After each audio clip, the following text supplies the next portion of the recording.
Alright, first and foremost, we give all praises, honor, and glory unto the Most High Yahweh. We do so in the name of His only begotten Son, who the world calls Christ, Hamashiach Yahushai. His brother Chief Priest Alazar Ben Lawyer, aka the Gorilla Hebrew. And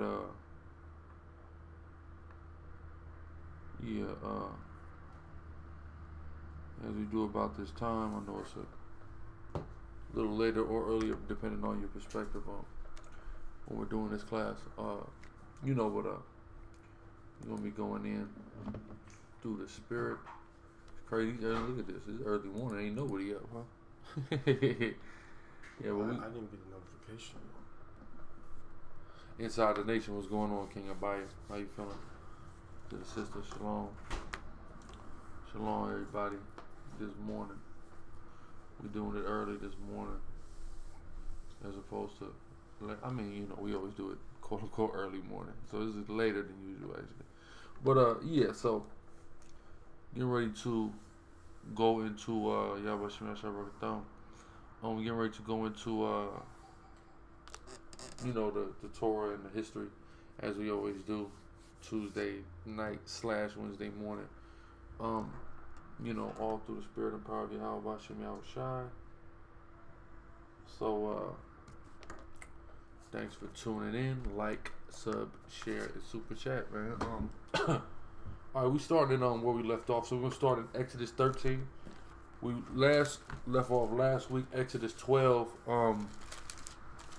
Exodus 12, which is the Passover, like the commandments for the Passover. That's, you know, typically Exodus 12 is read at the Passover ceremony, usually, man. So that's what we read last week. So now we're picking it up into Exodus, the 13th chapter. All right, so go ahead. This is Exodus chapter 13, verse 1. And Yahweh spake unto Moses, saying, Sanctify unto me all the firstborn, whatsoever openeth the womb among the children of Israel. So, sanctify the firstborn, whatsoever openeth the womb. The water Hebrew Israelites, Birmingham, Yahweh Shemashah Barakatah. So it says, all the firstborn that open the womb are sanctified to the Most High. Right, read? Both of man and of beast it is mine. Either man or beast, right? This is important. All the firstborn of each womb. Now read that part again. This is Exodus 13:2. Sanctify unto me all the firstborn. Whatsoever openeth the womb among the children of Israel. Whatsoever openeth the womb among the children of Israel. So the firstborn of each womb has to be sanctified to the Most High. Okay? So your first child that you have with a woman, the first child any woman has is sanctified to the Most High if it's an Israelite. Also, the firstborn that any beast has is sanctified to the Most High. It's going to elaborate further, right? But this is very important to understand. Read. Both of man and of beast it is mine. Your dog have the first puppy. That's sanctified to God. A cow have his first calf. That's sanctified to God. Hey, look, a pig. The first pig that a pig have, the first piglet, that's sanctified to God, right? And it's going to explain. Go ahead. It says, And Moses said unto the people, Remember this day in which ye came out from Egypt, out of the house of bondage. For by strength of hand the Lord brought you out from this place. There shall no leavened bread be eaten. Verse 4. This day came you out in the month Abib, and it shall be when Yahweh shall bring thee into the land of the Canaanites, and the Hittites, and the Amorites, and the Hivites, and the Jebusites, which he sware unto thy fathers to give thee, a land flowing with milk and honey, that thou shalt keep this service in this month. Talking about the Passover and the Feast of Unleavened Bread. Go ahead. 7 days thou shalt eat unleavened bread, and in the 7th day shall be a feast to the Lord. Unleavened bread shall be eaten 7 days, and there shall no leavened bread be seen with thee, neither shall there be leaven seen with thee in all thy quarters. So you got to get all the leaven out of your house. Verse 8. So. Go ahead. And thou shalt show thy son in that day, saying, This is done because of that which the Lord did unto me when I came forth out of Egypt.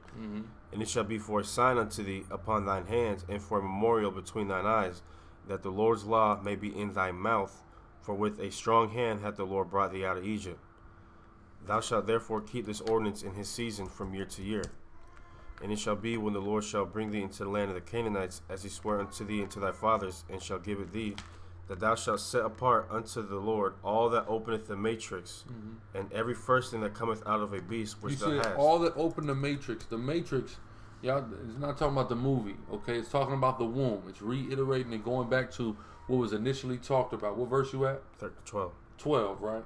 Read it again. Come on, it says, thou shalt set apart unto the Lord all that openeth the matrix. All that open that matrix. The firstborn of all that are come out of a womb, right?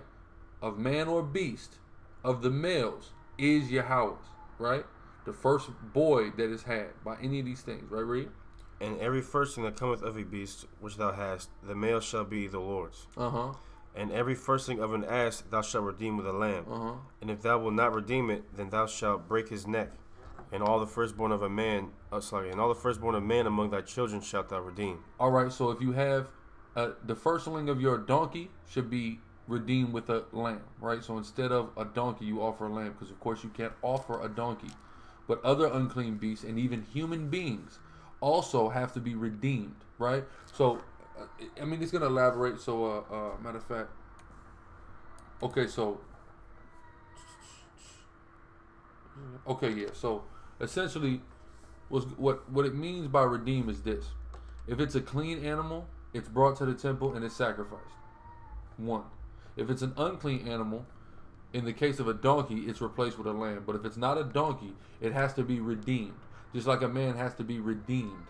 What does the word redeem mean, officer? The word redeem, bought back. Bought back. Patricia Tillman, Yahweh Shem Yahushua Barakatah, what the water says. It means bought back. So your first son that you have to bring money to the temple for him, because you can't sacrifice him and he's the Lord's. So the redemption is you're bringing money to the temple for him. The firstborn of your unclean beast, with the exception of a donkey who is replaced for a lamb, you bring that to the temple and you redeem pursuant to whatever the price for redemption is. All right.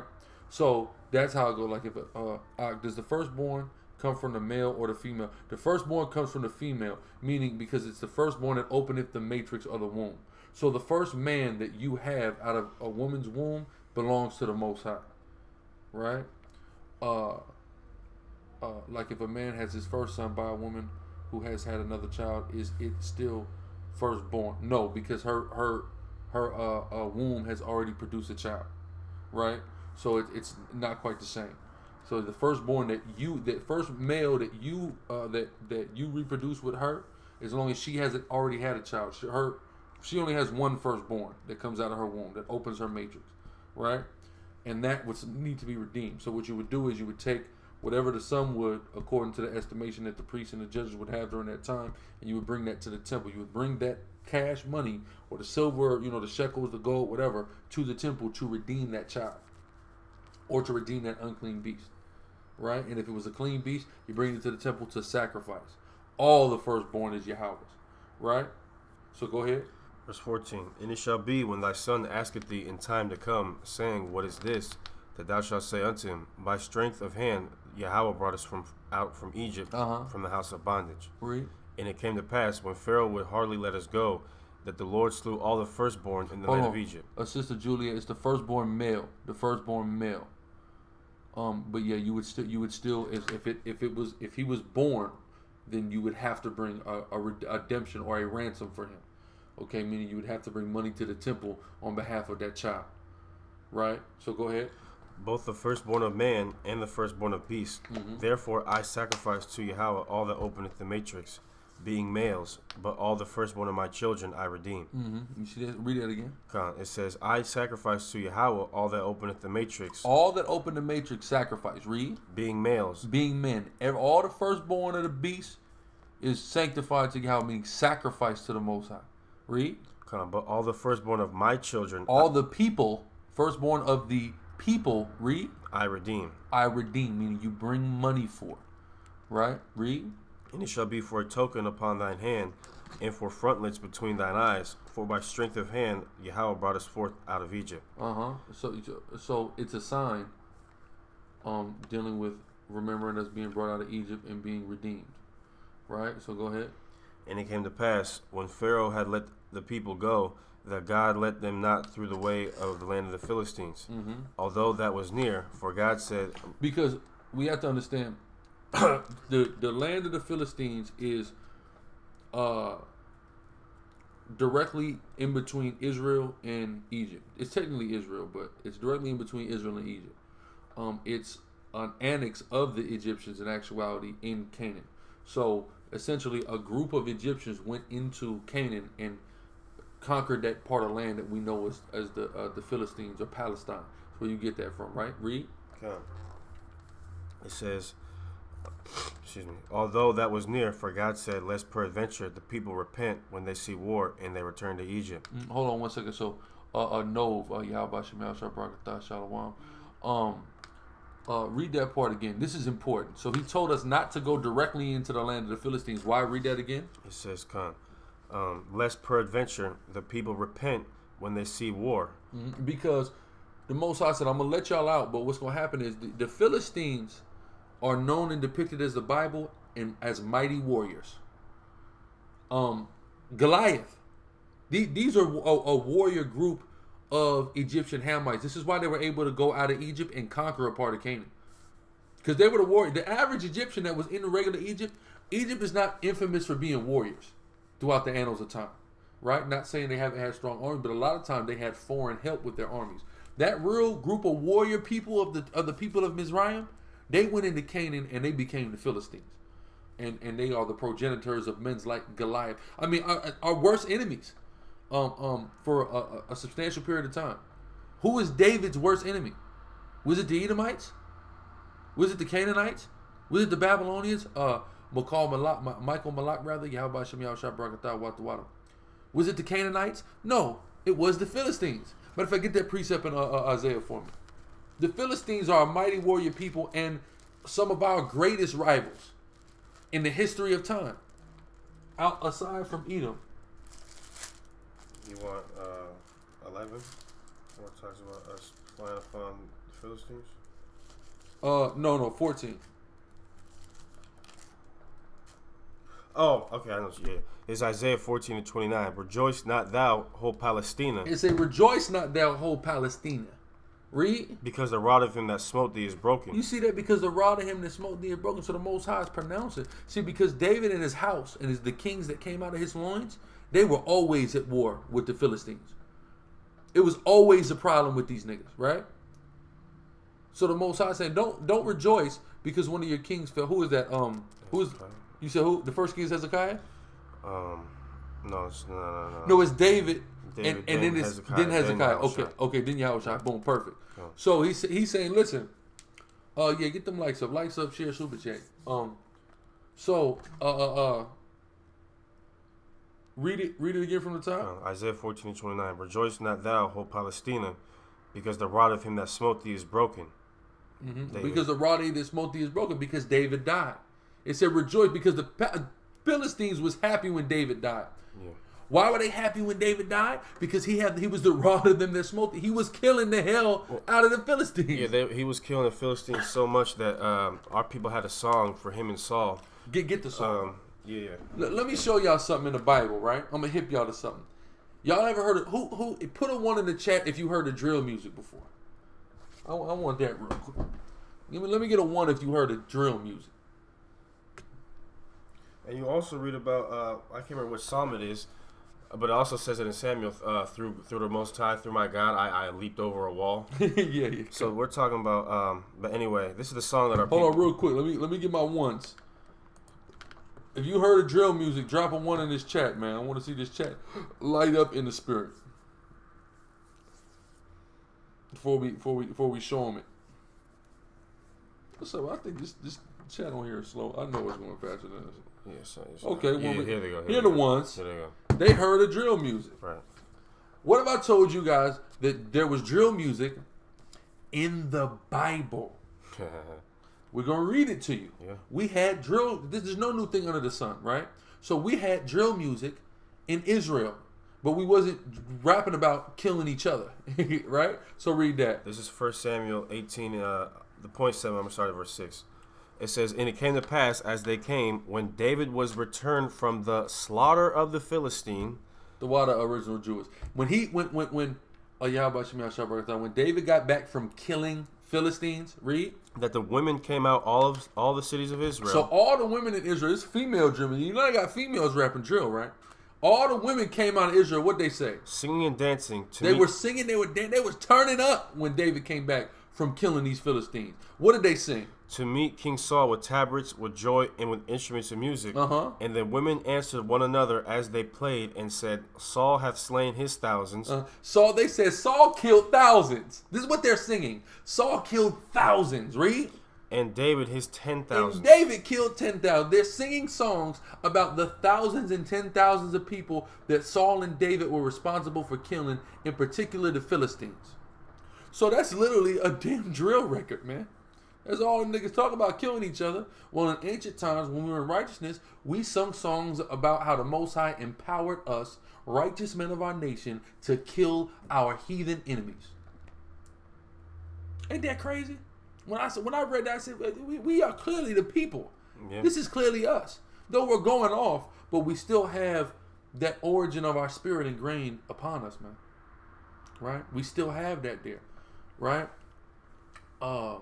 Monte, if you want to know about the Shield of David, just put in Sicarii Star David on YouTube. We have videos on it, brother. But yeah, so we had all of this stuff in ancient times, right? So the Philistines were a major enemy of our people. Huge, right? Do you finish Isaiah? No, I'm just like, I would listen. If there was somebody that was killing tens of thousands, like Emmanuel said though, that song made Saul get jealous because they gave more credit to David. Yeah, because the Most High was dealing with David more. He made David a weapon of mass destruction because of the faith that he had in Yahweh. Yeah, to kill who? A Philistine. Yeah. Go ahead. Remember when David was finna fight with the Philistines at one point, and everybody was like, "No, hell no, this guy's not finna fight with us." Yeah, this little nigga. This dude was killed a bunch of us. He's gonna fight with us.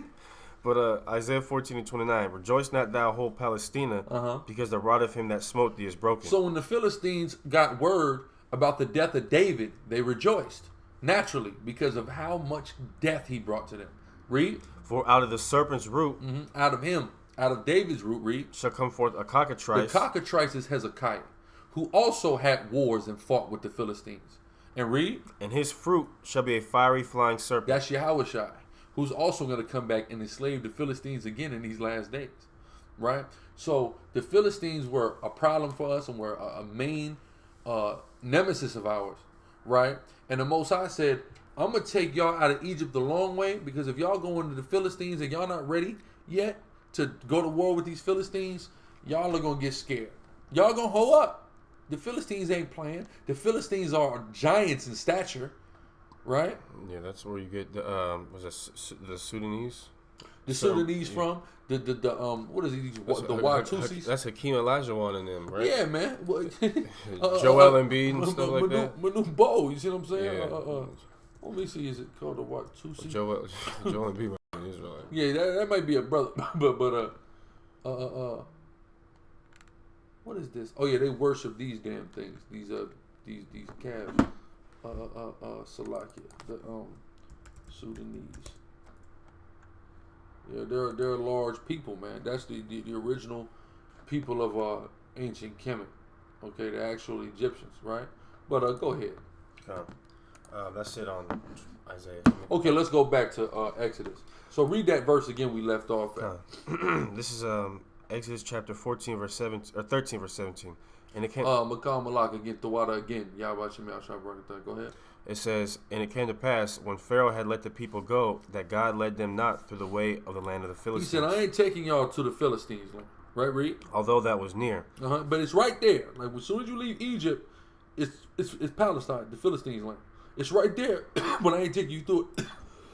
Salakia, go ahead. For God said, lest peradventure the people repent. Y'all gonna be scared. Y'all gonna try to run your ass back to Egypt when you see these Philistines.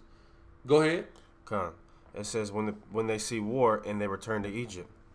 It says, but God led the people about through the way of the wilderness of the Red Sea, and the children of Israel went up harnessed out of the land of Egypt. Go ahead. It says the children went up what? Harnessed out of the land of Egypt. Go ahead. And Moses took the bones of Joseph with him. So, and that's when you go into Egypt in the history, you'll see that we went and raided that there was a small pyramid where Joseph was buried in, and we went in there. And if you understand the burial rites and practices of Israel. See, this is how, and this is what you do when a silly brother who's caught in Kemet or something retarded like that and goes, well, where are the graves and we got mummies and where are the Israelite mummies? We didn't have mummies. Okay. We don't do that. You know what we do? We take people's bones. If you go into necropolis, the Jerusalem necropolis, which means city of the dead, you go into a place where you have tombs and you have boxes in there, and those boxes contain the bones of whole families. That's what we did. We dealt with the bones. It's the same way with the tribe of Levi in our wickedness right now. In voodoo, play with bones in voodoo. Bones are a number one thing in voodoo. Guess who else did it? The tribe of Issachar.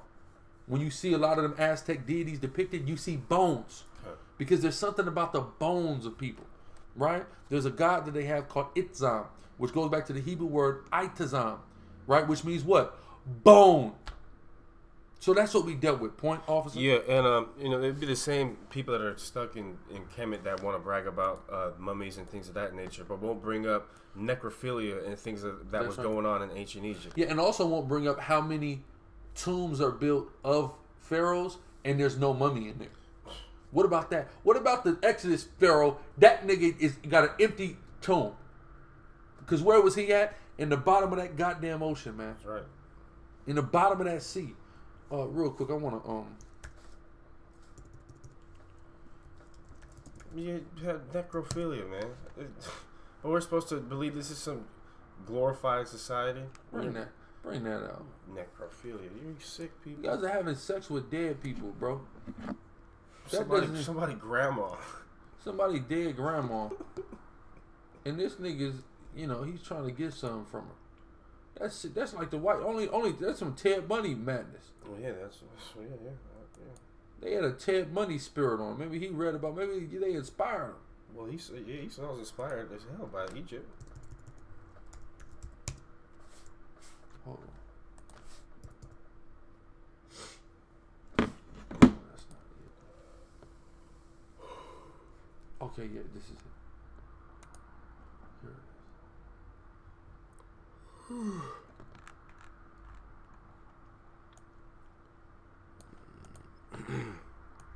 You see, so real quick, I'm gonna show y'all something.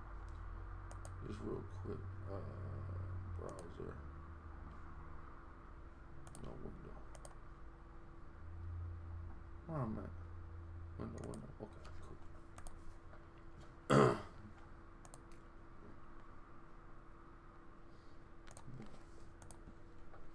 Just so y'all can understand about these.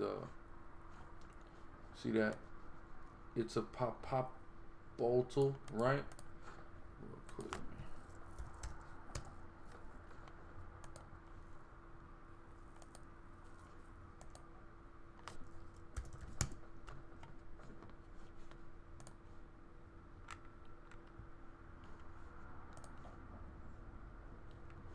Right? Itazam, right? It's a, you see what I'm saying? The ites, right? It's something that we see in our language dealing with anything dealing with a bone. All right, just so y'all, I can show y'all this, right? So you have she's a skeletal warrior goddess. There's another one. This ain't even the one I'm thinking about. Obsidian butterfly, a skeletal warrior goddess. So she's depicted like a skeleton. Come on, man. What's going on? What stuff is playing? The damn devil. Right? So they depict her skeletally. Right? That's hence the paint, right? It's like a skeleton. Bones showing, right? See here, that's like a skeleton. It's the way the head is depicted, right? Also like Levi, same type of thing here.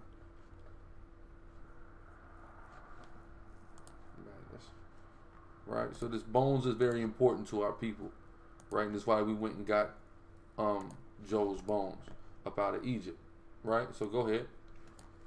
Okay. It says, verse 19, it says, and Moses took the bones of Joseph with him, for he had straitly sworn the children of Israel, saying, God will surely visit you, and ye shall carry up my bones away hence with you. And they took their journey from Sukkoth and encamped in Etham in the edge of the wilderness. Shalom. Go ahead. It says, and the Lord went before them by day in a pillar of a cloud to lead them the way, and by night in a pillar of fire. So that's a chariot up there, man. The pillar of cloud and the pillar of fire. It was a cloud in the day because there was no need for it to be a pillar of fire during eventide. Reason they did it because you don't need a pillar of fire in the daytime. You got the light from the sun, but it was necessary to be like a nightlight for the nation, right? So go ahead. And by night in a pillar of fire to give them light to go by day and night. He took not away the pillar of the cloud by day, nor the pillar of fire by night from before the people. That's right. He was that chariot was there guiding us through the wilderness the entire time, right? So read. That's this exit. Oh, I just went red.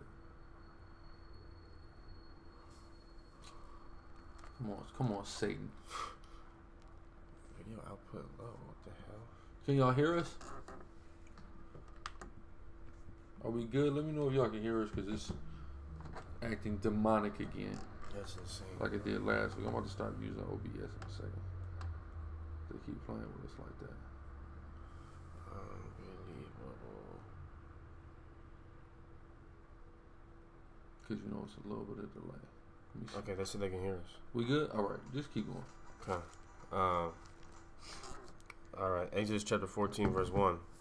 It says, and the Lord spake unto Moses, saying, speak unto the children of Israel, that they turn and encamp before Pihahiroth, between Migdol and the sea, over against Baal-Zephon, before it shall ye encamp by the sea. So he's telling us where we need to post up at, essentially. Read. For Pharaoh will say of the children of Israel, they are entangled in the land, the wilderness hath shut them in. And I will harden Pharaoh's heart, that he shall follow after them, and I will be honored upon Pharaoh and upon all his hosts. Derek Yehuda, for your continued support. So basically, he basically was sending them in a way that he knew would provoke Pharaoh to come. This is all to kill Pharaoh. Okay. So the Most High is setting Pharaoh up, right? He mopped the floor and hid the wet sign just to catch him slipping. I'm so mad. That's how you do it. Mop the floor and hide the wet sign, right? So go ahead. Well, he did it because he's gonna respect. He's gonna respect the money, but he really did it because he parted the sea. The sea, the wet, yeah. Then he brought it back just to keep caught him slipping. If y'all don't holding that or something, bro. Hey, no, but it just hit me. If y'all don't understand that reference, man, you should be thankworthy of it. You don't know. Don't look it up. Don't look it up. Don't look it up. You're not gonna. You're not gonna like it for your ears' sake. But go ahead. Yeah. It says that the Egyptians may know that I am the Lord, and they did so. And it was told the king of Egypt that the people fled, and the heart of Pharaoh and of his servants was turned against the people. And they said, why have we done this, that we have let Israel go from serving us? And he made ready his... So they're going, why we let these niggas go, man? We had a whole thing. It's the same thing the white man. You asking the white man to let the white man, why would I let you niggas go? How about the dudes from yesterday? You want to leave? Just go. Yeah, just go. No, we can't just go. Do you understand that the United States, it don't matter where in the world you live, as long as you have your citizenship, you have to pay taxes. If you don't pay taxes, you know what they do? They'll go and find you wherever you at, extradite you, and put you in prison. You can't just leave America, man. All right? The same way Pharaoh didn't just want to let us leave Egypt, right? So go ahead. It says, and he made ready his chariot and took his people with him. So he got ready to go. Let's go. Let's find these niggas. Right. Go ahead. We got that good black and Hispanic labor. We need that. That's the same thing the white man saying. Read. Right. Which how we know who the modern Egyptian is. Right? Truth Hurts got it. Go ahead. Yep. Oh boy. And he took 600 chosen chariots and all the chariots of Egypt and captains over every one of them. They came deep, ready to go to war, ready to get their good slaves back. Right? Read. And the Lord hardened the heart of Pharaoh, king of Egypt, and he pursued after the children of Israel, and the children of Israel went out with an high hand. But the Egyptians pursued after them all the horses and chariots of Pharaoh, and his horsemen and his army, and overtook them, encamping by the sea beside Pahaharath before Baal-Zephon. Right, go ahead. It says, verse 10, and when Pharaoh drew nigh, the children of Israel lifted up their eyes, and behold, the Egyptians marched after them, and they were sore afraid. Our people were scared. Here's what has to be understood. I want to make this very clear here. Here's what has to be understood. We were slaves in Egypt. We were not trained militarily during this time, right? We weren't. This is why he said, I'm not sending y'all to the Philistines, because y'all not ready to go to war with the Philistines. This is why the Most High brought us out with a mighty hand himself out of Egypt, and as opposed to having us rise up against Egypt and attack them. And guess what? Even now, blacks and Hispanics are not ready to militarily go to war against the white man in America. We're not ready. You got niggas shooting out of cars and killing mailboxes. Yeah, shooting sideways, shooting the pistol sideways.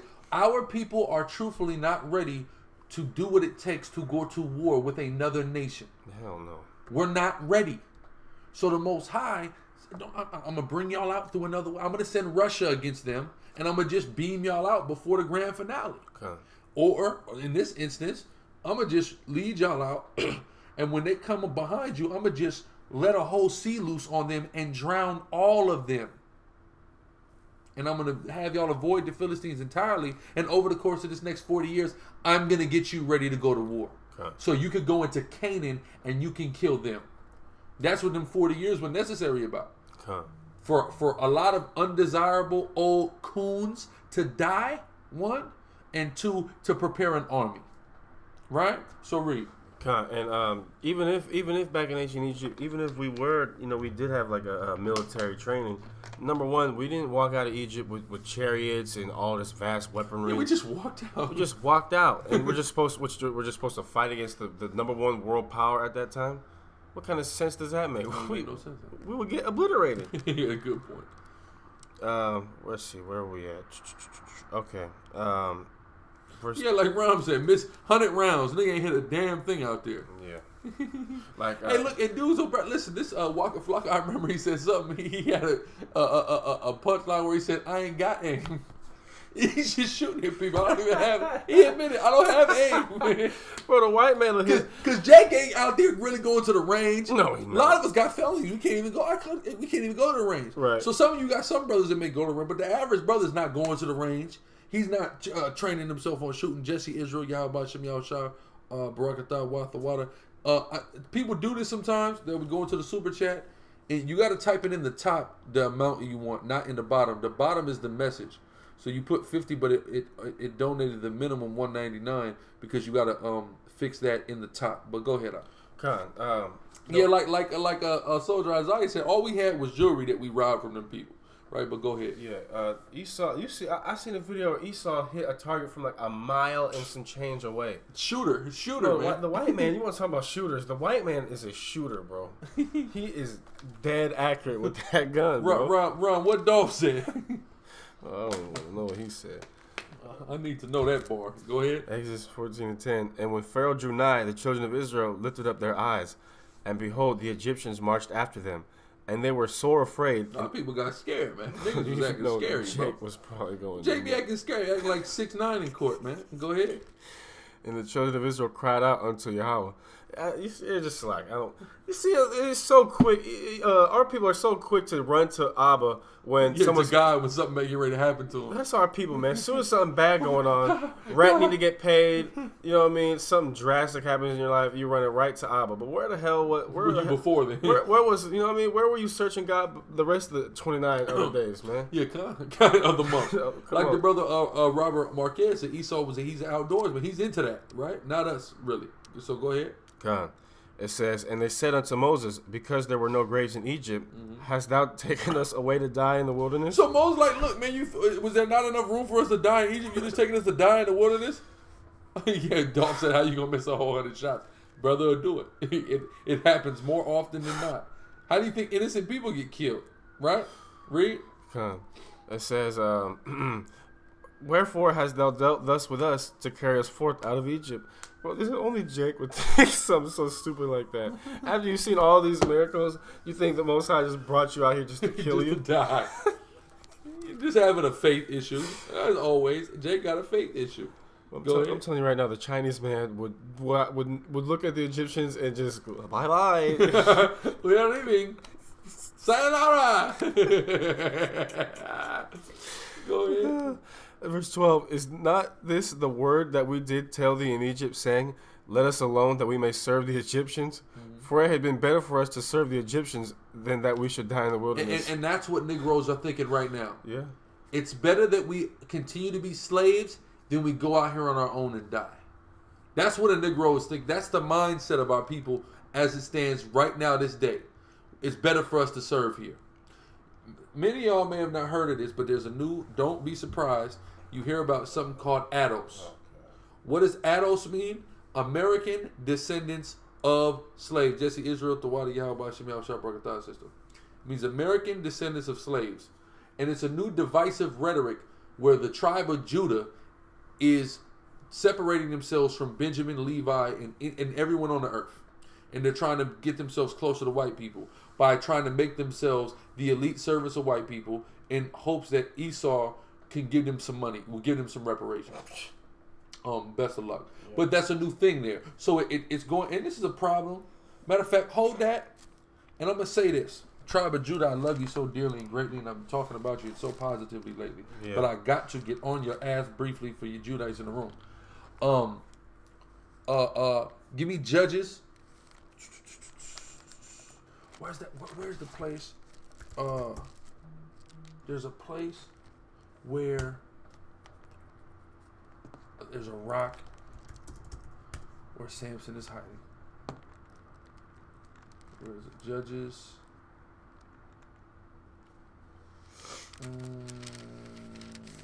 15 and 11. So, okay, y'all. So, here's the thing, right? The tribe of Judah has a problem. And they have a problem with cooning.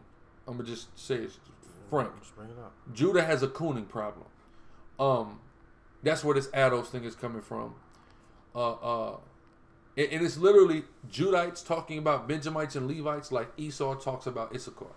So black Americans talking about blacks from the Caribbean and South and Central America and Africa like how the white man talks about Mexicans.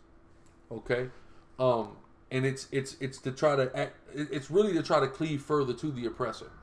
So Judah has had this problem continually. So I'm damn sure it was the Judites leading the charge on that. And I'm going to show y'all this 15 and 11 in Judges. Judges 15:11. Then 3,000 men of Judah went to the top of the rock Etam and said to Samson, knowest thou not that the Philistines are rulers over us?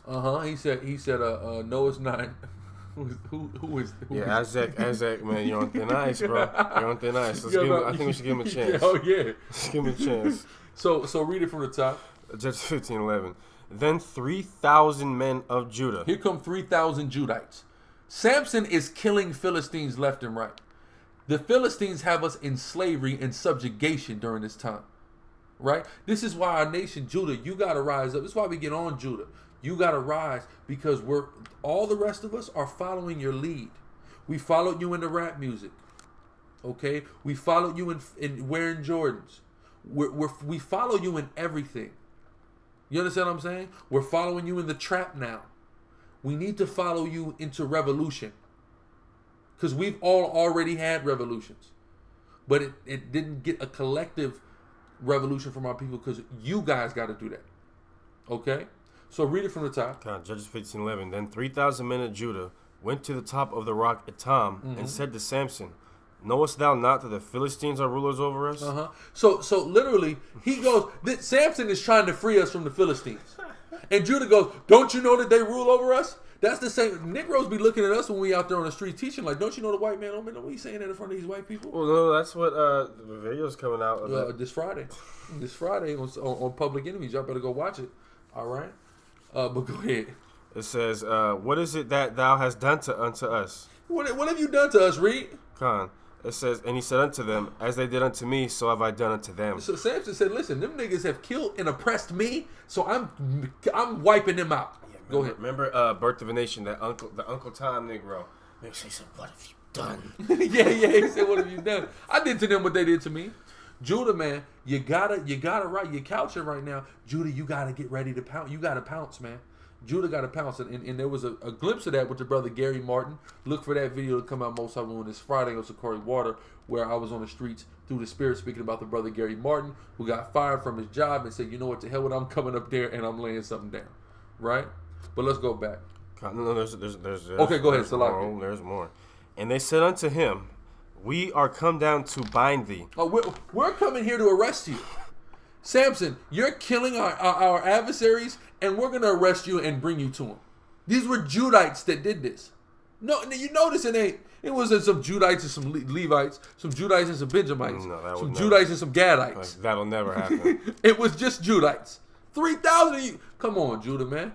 Judah, man, you got to rise up, man. Go ahead, wake like Emmanuel just said, wake up, lion. Right. Rise, lion. Right. Quam, Yahweh. Read. It says, we are come down to bind thee, that we may deliver thee into the hands of the Philistines. We're coming to arrest you and give you to our heathen enemies. This is crazy. This is Judah, man. Yeah. Come on, y'all. Go ahead. The Negro, man. And Samson said unto them, swear unto me that you will not fall upon me yourselves. Samson said, all right, look. And why did Samson say that? Because Samson was given a spiritual ability by God to kill people. So he's saying, look, I'll go with y'all. That's cool. But don't do anything to me, because I'm going to have to kill all you niggas. Bring me to the Philistines. I'll kill them. That's fine. Y'all want to coon. I'll let y'all coon. Go ahead and bring me to the enemy, and I'll kill all of them. There you go, Derek. That part right there. I'll kill all of them. This is why he's saying that this man got spiritual ability on an unprecedented level during this time. He's killing hundreds by his damn self. So he would have just ran through all them Judites at that moment. But as his brother, even though they cooned him out, showing love to his brother in the spirit of the Most High, he said, y'all just don't, y'all don't do nothing to me, because then I'm gonna be forced to commence to killing you niggas. Right? Go ahead. Let's see what Judah says in response. Verse 13, and they spake unto him, saying, no, but we will bind thee fast. All right. We ain't gonna do nothing to you, but we getting ready to lock you up. Samson ain't worried about that, because at any given moment he's breaking out of them shackles. Period. DJ, somebody give DJ the email. Shalom says, somebody give DJ the email. Okay. ASAP. Somebody give DJ the email, because the Atlanta camp is at CNN Center every Saturday. But somebody put the email in there, and you get in touch with correspondence, and you get it. But yeah, so the Judites are selling out Samson here. They're selling Samson out. Samson says, look, y'all don't do nothing to me, because I'm going to have to kill y'all. They said, okay, but we're going to lock you up, and we're going to hurry up and lock you up and give you to the enemy. Right? That's why Judah got to wake up, man. I don't know what it is about the lion that, I mean, a lion supposed to be a lion, man. Yeah. You ain't supposed to like the zoo. You see what I'm, you supposed to want to get back to the damn Serengeti. Right? So read. It says, no, but we will bind thee fast and deliver thee into their hand. We're going to lock you up and give you to the enemy. Right? So this is not, Judah don't just coon for the white man. Judah was cooning for the Philistine. Whoever the oppressor is, that's what was going on. But surely we will not kill thee. And they bound him with 2 new cords and brought him up from the rock. So they got the cords. They tied him up. And they brought him to the Philistines. So Judah had this problem going back. This is not a new problem, right? So go ahead. That's it on that. So I'm gonna go back. Yeah, go back to Exodus. Okay, this is Exodus chapter 14, verse. Where do we leave off? 13. And Moses said unto the people. This is after the Egyptians came after us and we started getting scared. And Moses said unto the people, fear ye not, stand still and see. So they're getting scary, and like his brother said, Moses saying, don't fear. Right, Reed? And like the brother said, Robert, I believe it was Truth Hurts who said it. Brother, like we just said, Israel is not ready to go to war with anybody. We barely can get together and cordially talk to each other. let alone go to war against an enemy. So in this, we're not in a time where we're going to war and we're killing people, etc. We're just not in that time. We're in a time of a miraculous deliverance, just like in ancient Egypt. Right? Even in Babylon, right? Notice this captivity is likened to 3 captivities. Egypt, Babylon, and Assyria. We didn't fight our way out of any of those captivities. We miraculously were delivered out of all of those captivities. And most of it was through, in the case of Egypt, we walked out, right? And in the case of Babylon and Assyria, we were able to go because those empires were defeated, right? Or they were at war. So it's going to be the same thing in this time. It's not like what we're just reading about with Samson and the Philistines, where he fought our way out of that captivity. Or with Ehud and the Moabites, when we fought our way out of that captivity, right? But go ahead. Okay. It says, see the salvation of Yahweh, which he will show you today. For the Egyptians whom ye have seen today, ye shall see them again no more forever. Listen, don't you worry about them. All right? You ain't even going to see these niggas no more. Read. Okay. It says, the Lord shall fight for you, and ye shall hold your peace. Uh-huh. Don't even worry. Yahweh's going to fight for you. You hold your peace. Right? What scripture is that? Verse 14. Or chapter, yeah, verse 14. 14 and 14? Yeah, that's a good precept, y'all. Y'all should highlight that one. Go ahead. I should answer the dude on the comment board. Yeah, exactly. And that's where I'm going. And Yahweh said unto Moses. That's right, Derek. Go ahead. Wherefore criest thou unto me? Speak unto the children of Israel that they go forward. But lift thou up thy rod and stretch out thine hand over the sea and divide it. Why is the Most High doing that? Why is the Most High telling Moses that? Because he told Moses he would make him what? A god. So he said, listen, you lift your... Yahweh is doing this. He's splitting the sea. But he's just telling Moses, lift that staff. Because I want people to see you do it. Because I'm making you a god in the earth. Right? Read on. And the children of Israel shall go on dry ground through the midst of the sea. Go ahead. And I, behold, I will harden the hearts of the Egyptians, and they shall follow them. You gotta be stupid to see someone split a sea and think, oh, it's just gonna stay open for us too. or like you're gonna be able to fight against the power like that. Yeah, no, yeah. If whoever's dealing with them, that God that's dealing with them, you can't mess with him. Go ahead. Okay. It says, and I, behold, I will harden the hearts of the Egyptians, and they shall follow them, and I will get me honor upon Pharaoh, and upon all his hosts, and upon his chariots, and upon his horsemen. And the Egyptians shall know that I am Yahweh, when I have gotten me honor upon Pharaoh. They go familiarize themselves with Yahweh when they are all put to death, and when the sea closes, and that we have a God, a mighty warrior God. Okay. Yeah, kind. And that's a cut for and there's another one too. I think it's in Ezekiel where it says, "And the heathen will know that I am the Lord when I brought the children of Israel from among them," something like that. But that's how the heathen are gonna know that the Most High is the Most High when He delivers our people the same way He did back then. That's right. Cedric Emmanuel, the Wada Yahweh Bashem Yahweh Shah Barakatah. Go ahead. Verse 19. And the angel of God which went before the camp of Israel removed and went behind them. And the pillar of the cloud went from behind, from before their face, and stood behind them, and it came between the camp. So they're fighting. Not only is it a gang of us, and the sea is open, there's a damn UFO in the sky, and here the Egyptians go thinking they just finna ride into battle. You niggas are stupid. Go ahead. Okay. It says, removed and went behind them, and the pillar of the cloud went from before their face, and stood behind them. And it came between the camp of the Egyptians and the camp of Israel, and it was a cloud and darkness to them, but it gave light by night to these, so that the one came not near the other all the night. So it darkened for the Egyptians, but it was illumination for us, right? Read. Was that Wisdom of Solomon 17? I think speaks on that. And Moses stretched out his hand over the sea, and the Lord caused the sea to go back by a strong east wind all that night, and made the sea dry land, and the waters were divided. And the children of Israel went into the midst of the sea upon the dry ground, and the waters were a wall unto them on their right hand and on their left. And the Egyptians pursued and went in after them to the midst of the sea, even all Pharaoh's horses, his chariots, and his horsemen. And it came to pass that in the morning watch, Yahweh looked unto the host of the Egyptians through the pillar of fire. Good. Now it said to come to pass in the morning watch. If you watch Prince of Egypt or any movie on this, or you even think about it, At least for myself. You imagine this happening very quickly. Yeah. No, this is a long time. This is about 1 million people walking through a parted sea.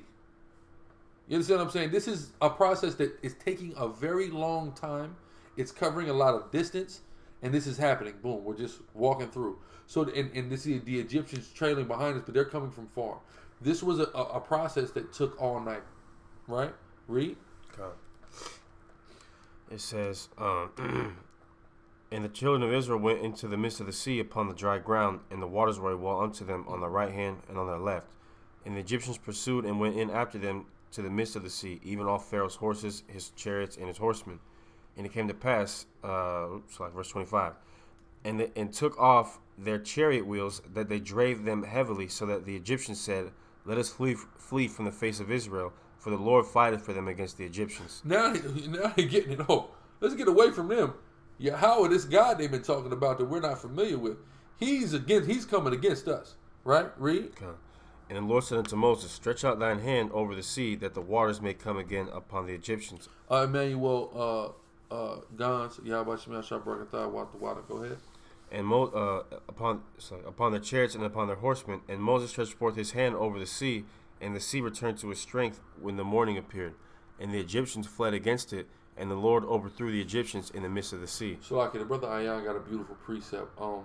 Judah 9:11, for thy power standeth not in multitude, nor thy might in strong men, for thou art a God of the afflicted, an helper of the oppressed, and an upholder of the weak, a protector of the forlorn, a savior of them that are without hope, man.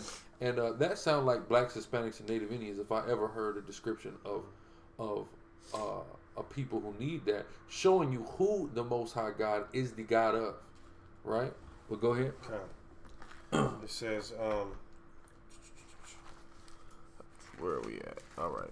It says, verse 28, and the waters returned and covered the chariots and the horsemen and all the hosts of Pharaoh that came into the sea after them. There remained not so much as one of them.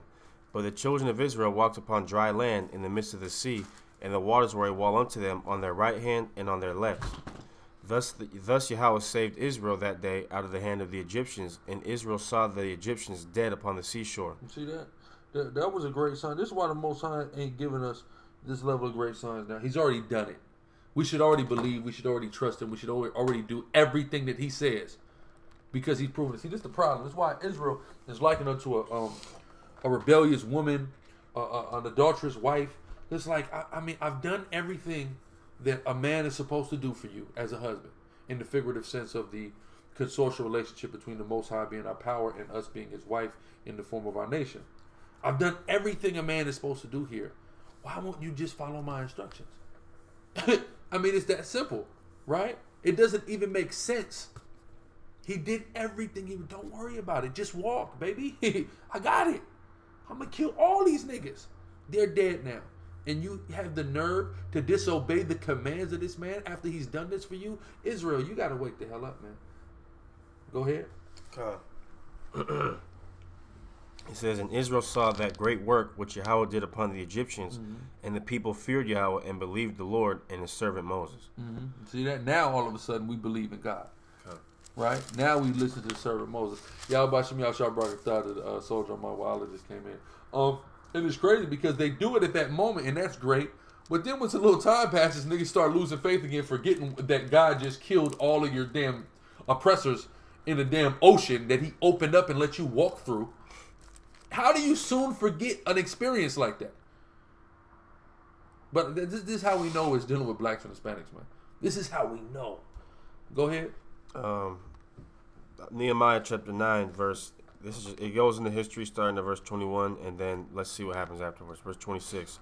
Nevertheless, they were disobedient and rebelled against thee, and cast thy law behind their backs, and slew thy prophets which testified against them to turn them to thee, and they wrought great provocations. Great provocations. Made God mad, provoked him to anger. Read. Therefore thou deliverest them into the hand of their enemies, who vexed them in the time of their trouble. When they cried unto thee, thou heardest them from heaven, and according to thy manifold mercies, thou gavest them saviors, who saved them out of the hand of their enemies. But after they had rest, they did evil again before thee. After it was all good, We do evil. This is why he's going to have to give us a new heart and a new covenant going to have to come in. Because guess what? He's going to deliver us out of America. And you know what niggas would do? If he delivers us out of America, go back to Israel and start worshiping idols again. You know it. So now he's got to give us a whole new heart. Meaning a brain. He's got to make us never sin again. Go ahead. Therefore leftest thou them in the hand of their enemies, so that they had the dominion over them.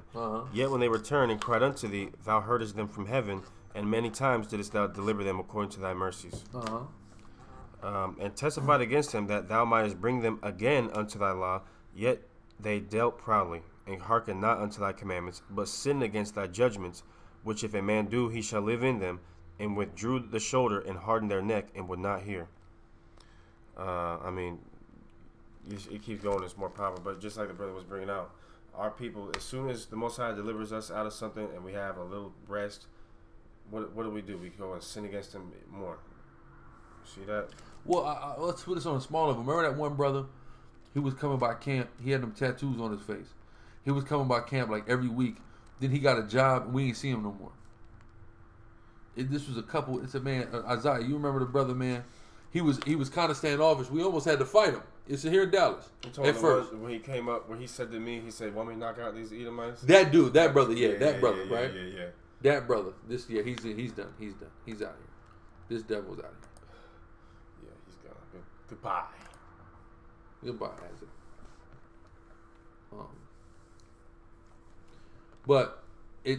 But he was coming around every week. Then all of a sudden, he's like, "Yeah, man, I got a job." He came by 1 week. He got a job. We ain't seen that brother since. Yeah. Most High sound good when you down bad, then he bless you. Right? He the type Most High will do that. I'll give you something, boom. Let's see if you gonna forget now. Prove you, boom. Gave you something. Hey, that's something you ain't thinking about the Most High no more. You see what I'm saying? Okay, well, I ain't gonna give your ass nothing else.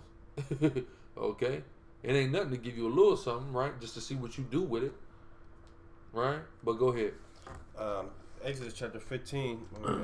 15 too? 15, yeah, we reading all the way to the end of 15. Okay, this is Exodus chapter 15, verse 1. Then sang Moses and the children of Israel this song. They sang Moses. This is a song now. Read. Unto Yahweh, and spake, saying, I will sing unto Yahweh, for he hath triumphed gloriously. You're talking about the glorious triumph, read? Triumphalism. The triumphalism, that's right. In glory, he's in his glory.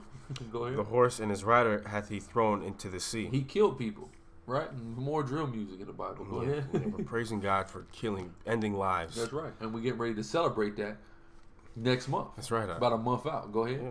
The Lord is my strength and song, and he has become my salvation. He is my God, and I will prepare him an habitation. My father's God, and I will exalt him. That's right. Yahweh is a man of war. See that? This is what we're singing. So we always, brothers will pull this precept, Exodus 15:3, but we got to remember, this is a song. Yahweh is a man of war. We're singing how great of a warrior our God is. Well, he's a loving God. I mean, we're not saying he's not loving, but listen, when he acquainted himself with Israel, we were singing about this man is a warrior.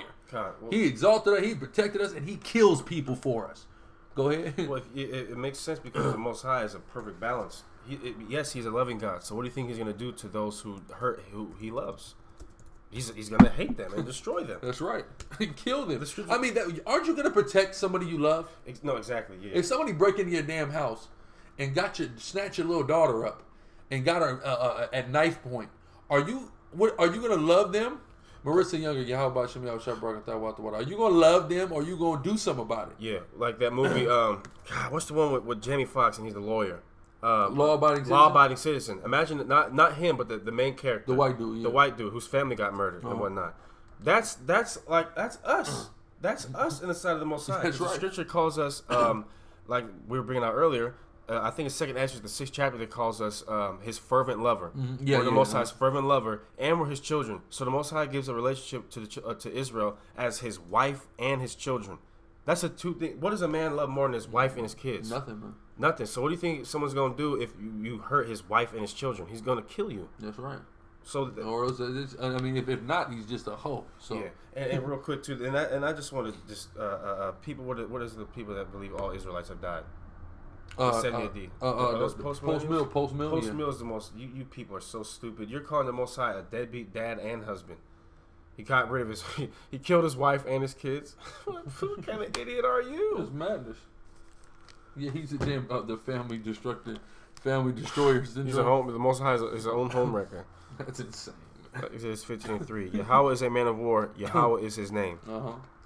Pharaoh's chariots and his host hath he cast into the sea.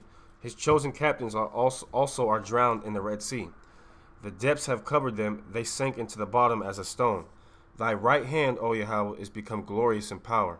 Thy right hand, O Lord, hath dashed in pieces the enemy. And in the greatness of thine excellency thou hast overthrown them that rose up against thee. Thou sentest forth thy wrath, which consumed them as stubble. And with the blast of thy nostrils the waters were gathered together. The flood stood upright as an heap, and the depths were congealed. Was it congealed? Yeah, congealed in the heart of the sea. The enemy said, I will pursue, I will overtake, I will divide the spoil. My lust shall be satisfied upon them. I will draw my sword, my hand shall destroy them. Thou didst blow with thy wind, the sea covered them, they sank as lead in the mighty waters. Who is like unto thee, O Yahweh, among the gods? Who is like thee, glorious in holiness, fearful in praises, doing wonders? Yeah, so basically we're seeing, like, out of all the gods that we've heard about from all these various nations, no God has done what you've done. No God parted an ocean and freed an innumerable multitude of people out of a captivity. That's unheard of. There's no God like Yahweh. Read. God.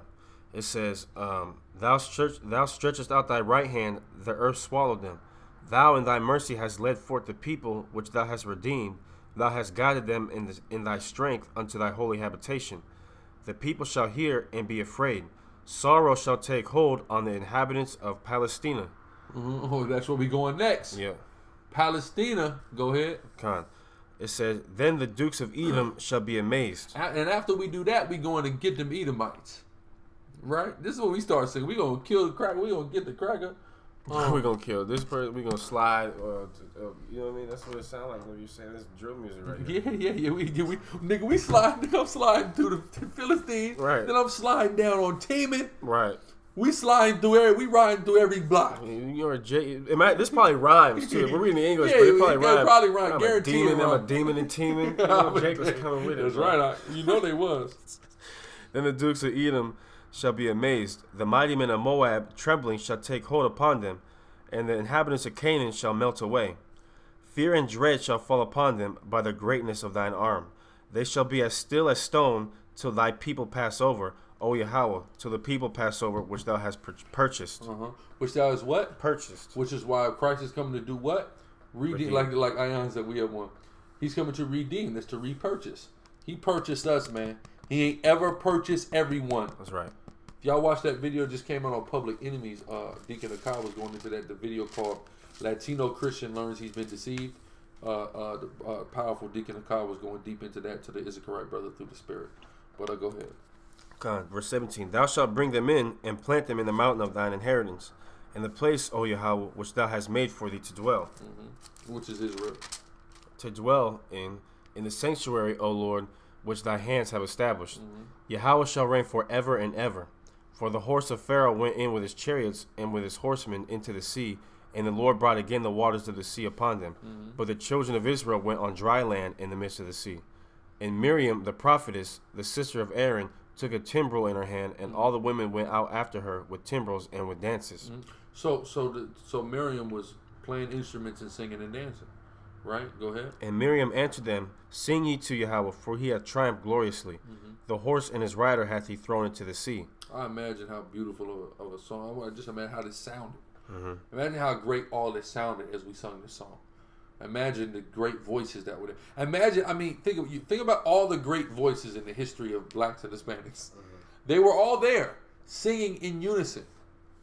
Okay, all the great. Who named some great voices? Marvin Gaye was back there. Marvin Gaye was back there. Aretha Franklin was back there. Anita Baker was back there. Yeah. Beyonce was back there. She didn't need auto-tune in this time. Yeah. You understand what I'm saying? Rihanna. Shaka Khan was back there. Right? Hold on. Whitney Houston was back there. Yeah. And they were all singing. They were all singing in a harmony. All of them. That sounds like the greatest sound ever. Remember when you ain't seen stepbrothers, Carlos, Dennis, Yahweh Shemel Shabrakatah Watawata. You seen Step Brothers? Yes. Remember when he says, when you sing it sounds like Fergie mixed with Jesus? What kind of? Which not like Fergie's a great singer. Right. But you know, it was great. Yeah. Okay, go ahead. It says, okay. And Miriam answered them, singing to Yahweh, for he hath triumphed gloriously. The horse and his rider hath he thrown into the sea. So Moses brought Israel from the Red Sea, and they went out into the wilderness of Shur, and they went 3 days in the wilderness and found no water. And when they came to Marah, and they could not drink of the waters of Marah, for they were bitter. Bitter waters, Marah. Which some brothers got the Marah God breakdown. This place means the bitter water, which it is bitter waters, going into the breakdown from last night. But go ahead, or the night before last. Therefore the name of it was called Marah. And the people murmured against Moses, saying, what shall we drink? And he cried unto Yahweh. They've already forgot. Well, what are we going to drink? Right. They just got done singing a glorious song to the Most High. Now it's what are we going to drink? Now, nigga, we gonna die of thirst. Right. Go ahead. My brother Al Green, go ahead.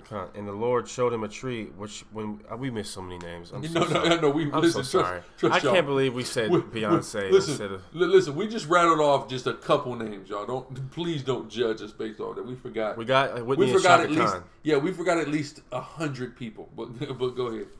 Eddie James was just said. James out there, okay, go. And the Lord showed him a tree, which when he had cast into the waters were made sweet. There he made for them a statute and an ordinance. And there's a science to that.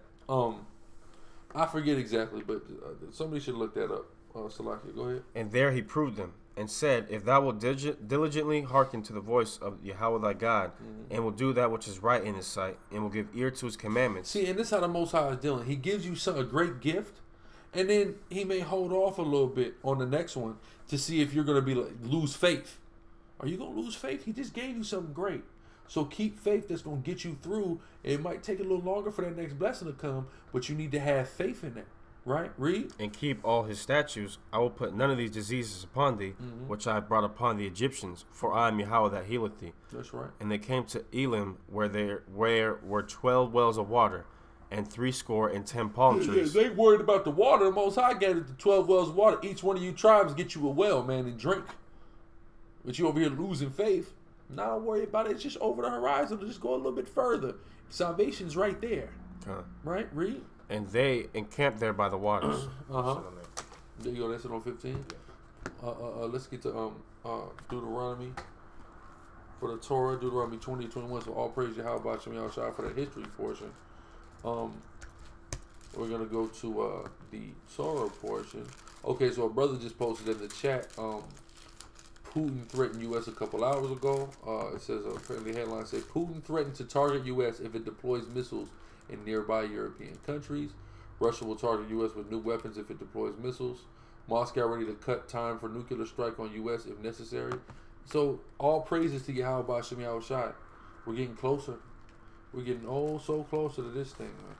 All right, but what did Deacon say? About the Cleveland Cavaliers hooping. I want more attention with Trump and Vladimir Putin. Yeah. All praise Yahweh B'Shem Yahushua. We're seeing it. He can think of evil thought. That's after he destroyed America. He's gonna think of evil thought, man. That's a good thought. Right now, that's a great thought. That's a beautiful thought. That's a powerful thought, and it's beautiful because as we're talking about how we're gonna get miraculously delivered out of this, same thing here. Yeah. Right, but go ahead. I applaud you, Mr. Putin. I applaud you, Mr. Putin, with a certainty. Right. Deuteronomy 21. When thou goest out to battle against thine enemies, and seest horses and chariots, and a people more than thou, be not afraid of them, for Yahweh thy God is with thee, which brought thee up out of the land of Egypt. That's right. Yahweh's with us. Right. Read. And it shall be when you are come nigh unto the battle. And like Anna Kahan said, what great Khazarian singer is there? I know one, Lenny Kravitz. That's it. But he don't get that from this. From his father's side. Right. You see what I'm saying? Where's the great rat singer?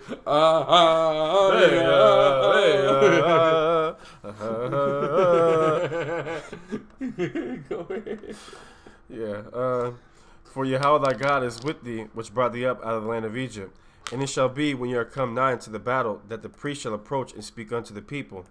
and shall say unto them, Hear, O Israel, ye approach this day unto battle against your enemies. Let not your hearts faint, fear not, and do not tremble, neither be ye terrified because of them. So don't be scary about this. Same thing going back. Stop being scary. Israel got a problem with being scary, right? Read. Con. It says, For Yahweh your God is he that goeth with you to fight for you against your enemies to save you. Salakia, Rolando Young got a point. He said, March is the Roman god of war. That's where you get Wednesday as well. And these Edomites do stuff according to their satanic rituals. Yeah, I've seen that documentation. So they love to announce war or go to war during the month of March. They love to do that. And they also love to do it on Wednesdays. But go ahead. Come. And the officers shall speak unto the people, saying, What man is there that hath built a new house, and hath not dedicated it? Let him go and return to his house. So this is before we go into this is the commandment on how to command people to go to war. He said, Who built a house that isn't dedicated to the Most High? Go and deal with your house. Right? Get out of the army. Go home. Go ahead. Lest he die in a battle, and another man dedicate it. Go ahead.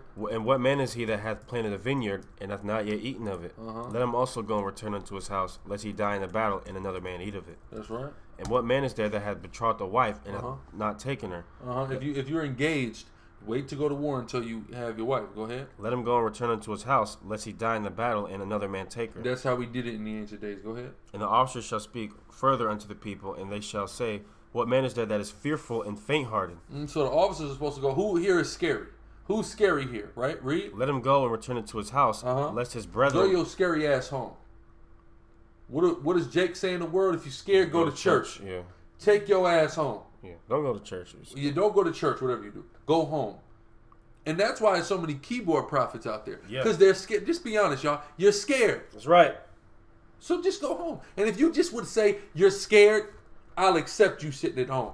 Because the officers are supposed to speak and say, Who's scared? Go your ass home. Yeah. Go ahead. Yeah, but don't sit here front like you know what I mean? You're really about you know what I'm saying? You're not, nigga.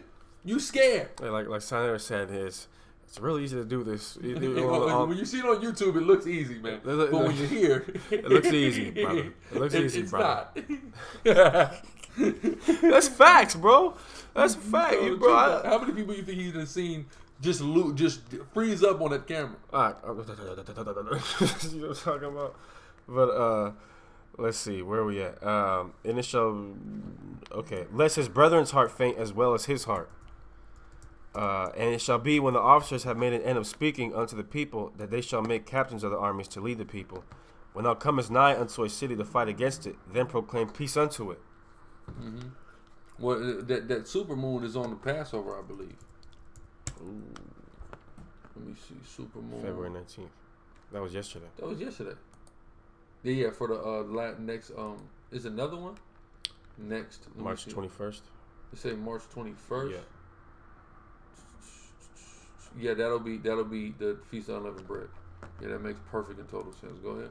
Okay.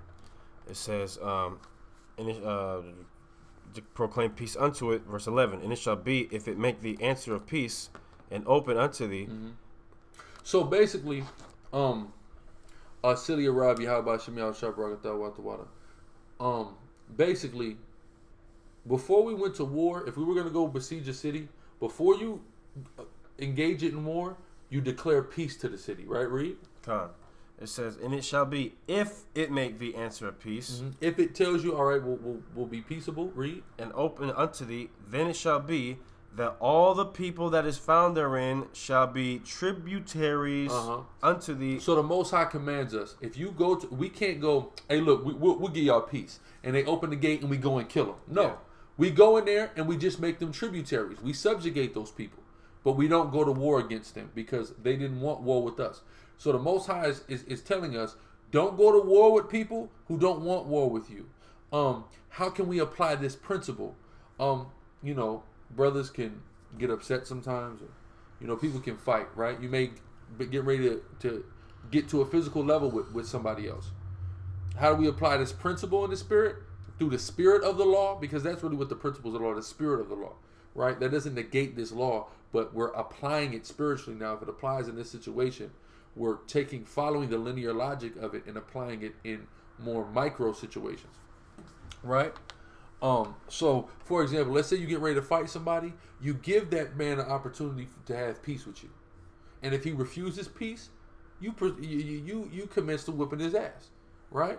But if he will take you extended peace, then you don't fight. You see what I'm saying? That's how we apply it principally. That's what you call the spirit of the law, right? So go ahead. Come. It says, they shall be tributaries unto thee, and they shall serve thee. And if it will make no peace with thee, but will make war against thee, then thou shalt besiege it. If it makes war, go ahead and get it. Take them down. Go ahead. And when Yahweh thy God hath delivered it into thine hands, thou shalt smite every male thereof with the edge of the sword. So if they don't want peace, this is how Yahweh is. If they want peace with you, you kill none of them, and you just make them tributaries. If they don't want peace, kill every one of them. They all gotta die. Go ahead. Kill them all. But the women and the little ones and the cattle. But leave the women and leave the children. Kill all the men, leave the women, and leave the children. Read. And all that is in the city, even all the spoil thereof, shalt thou take unto thyself. And take all the riches and all the goods they have, and you could take those back, and that's yours now. Their women, their children, and all their goods is yours now. Kill all the men. Read. And thou shalt eat the spoil of thine enemies, which Yahweh thy God hath given thee. Thus shalt thou do. Boy, that's robbing people, ain't it? That's robbing heathens. Sure is. It's killing people. It's killing and robbing. So thou shalt not steal is only applicable to Israel. Okay, go ahead. Thus shalt thou do unto all the cities which are very far from thee, which are not of the cities of these nations.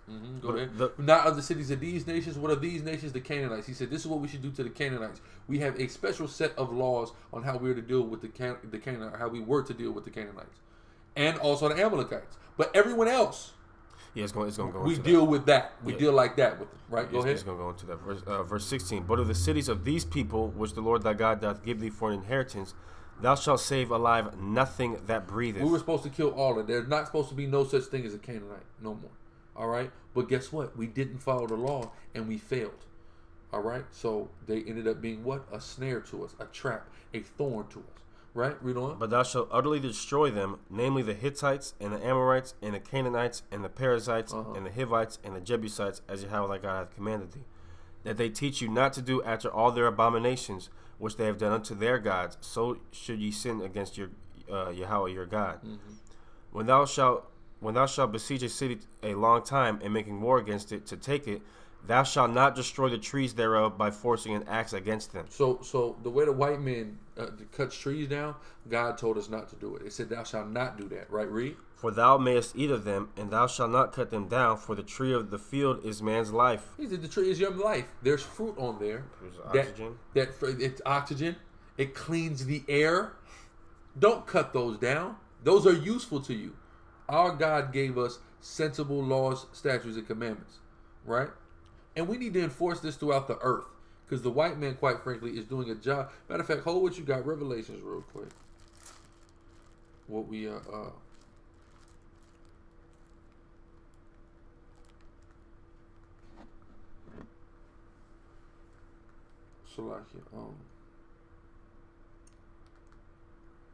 go ahead. Revelation what? What do we just read? Cutting down the trees. No. 11 or 8. The seventh trumpet, I think. 9. Go to 9 real quick. Let me see it. What's that last one? That last verse. 9. No, not 9.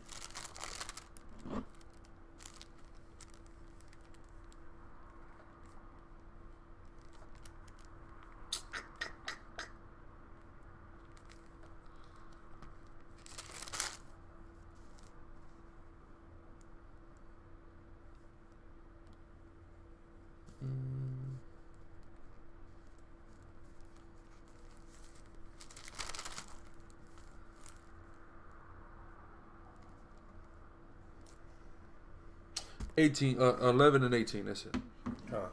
You destroy them. Destroy the earth. Okay. Shalom, Shatar Tabak. Revelation 11:18.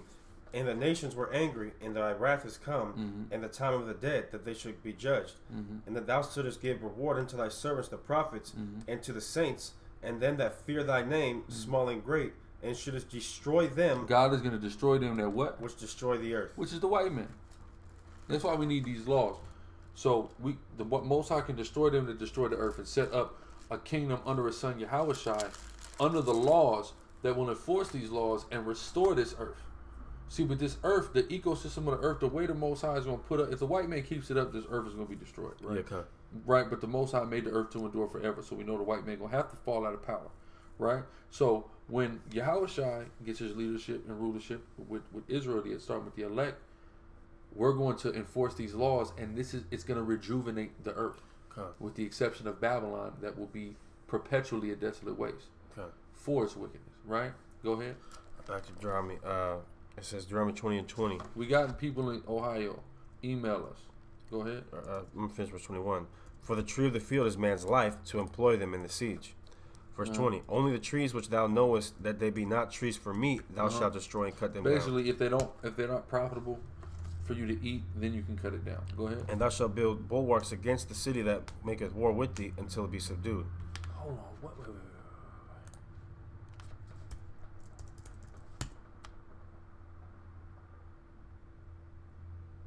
Wow. Okay, so real quick, y'all. Breaking news, brother just hit me to it in the chat.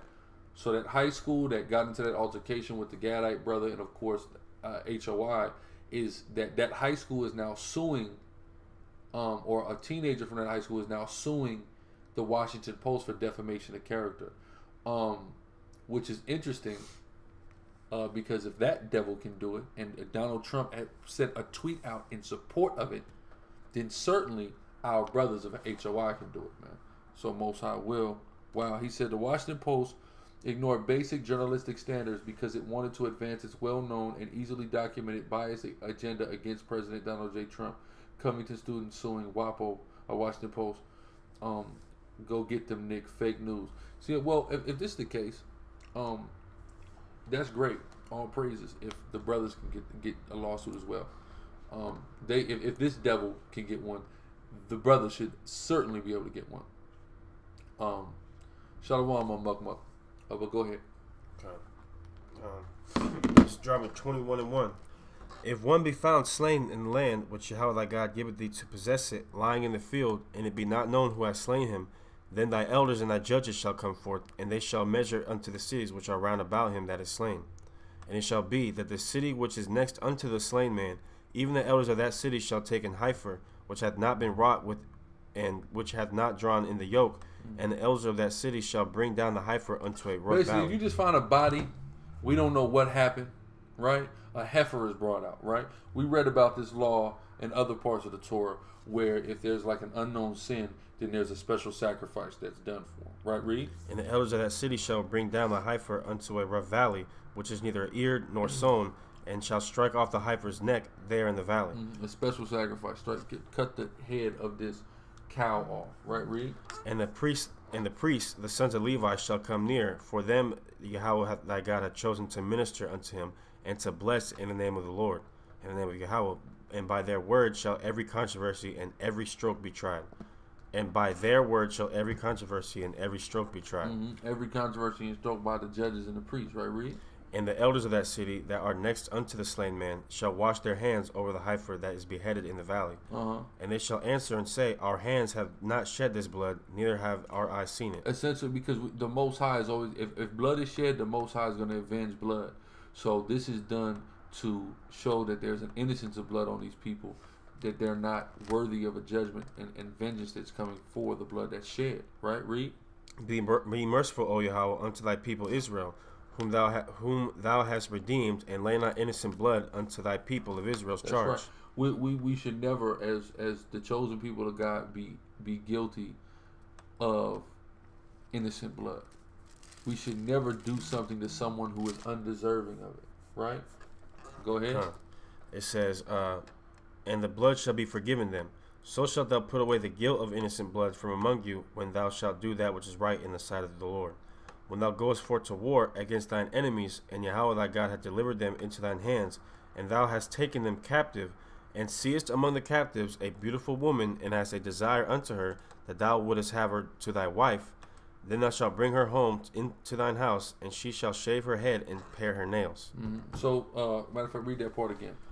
Verse 11, Deuteronomy 21:11. And seest among the captives a beautiful woman, And that's a desire So unto when you her. go and take these people, right? This is context, right? Matter of fact, let's get the context. Where is the context? 10. 21 to 10. All right, let me see. Let me see real quick. 10. Okay, so that's where it's at. But the context is in 20 that we just read about. So the context of this, let's read 20 and then let's jump over to 21 to 10.